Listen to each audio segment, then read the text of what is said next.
Всем привет! Вырастить пеларгонию в домашних условиях очень просто.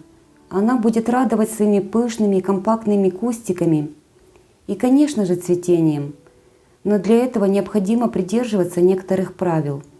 Казалось бы, калачик, бабушкина геранька, но нет же, к пеларгонии нужен особый подход. Для меня лично это растение инопланетянин. То ей холодно, то ей жарко, то она хочет пить, то передумала.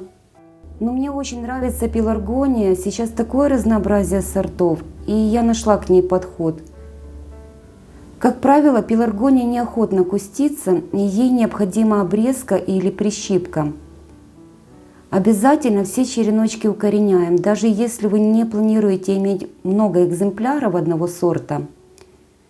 Или никогда этого не делали раньше, пусть всегда будет дубль растения.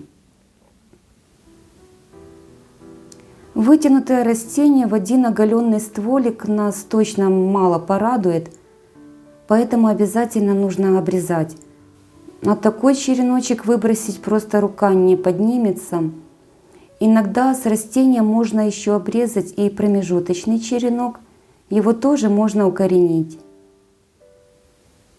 Следующим очень важным правилом является полив. Всегда пеларгонию поливаем только по краю горшка и только по мере просыхания грунта. Если растение взрослое, то можно использовать нижний полив. Грунт у нас обязательно рыхлый, он должен хорошо и быстро просыхать. Конечно же, решение принимать только вам, но земля с огорода точно не подходит. Мы все любим свои растения и можем себе позволить купить упаковку хорошего универсального грунта.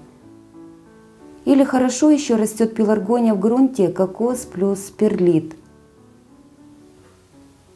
Так, эти пеларгонии обрезаны и готовы к обрастанию. Я оставляла стволик где-то сантиметров по 10. Можно заняться череночками. Очень хорошо пеларгонии укореняются в теплой кипяченой воде. Совсем чуть-чуть добавляем укоренителя. Черенки должны быть хорошо подсушены и ставим в теплое и светлое место. Лучше всего пеларгония себя чувствует на прохладном подоконнике с естественным освещением. И даже в зимнее время будет потихоньку наращивать кустики. Укорененные череночки или молоденькие растения не спешите пересаживать. Как бы вам ни нравились пластиковые стаканчики или другие пластиковые контейнеры, не спешите. Корневая должна полностью оплести емкость, и только после этого делаем перевалку в другой горшочек. Если вам хочется красивый, просторный горшочек, обязательно идем и покупаем. А затем делаем так. И себя порадовали, и растению не навредили. Пеларгония уже давно перестала быть просто геранью. Ее просто так в грунт на улицу не высадить. И это не то растение, которое купил и забыл, и оно растет само по себе.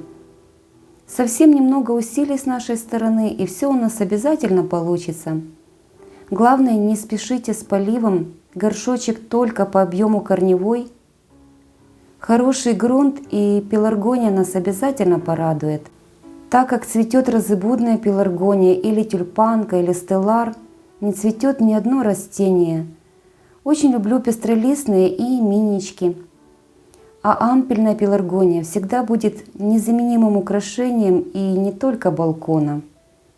И пусть растения нас всегда только радуют.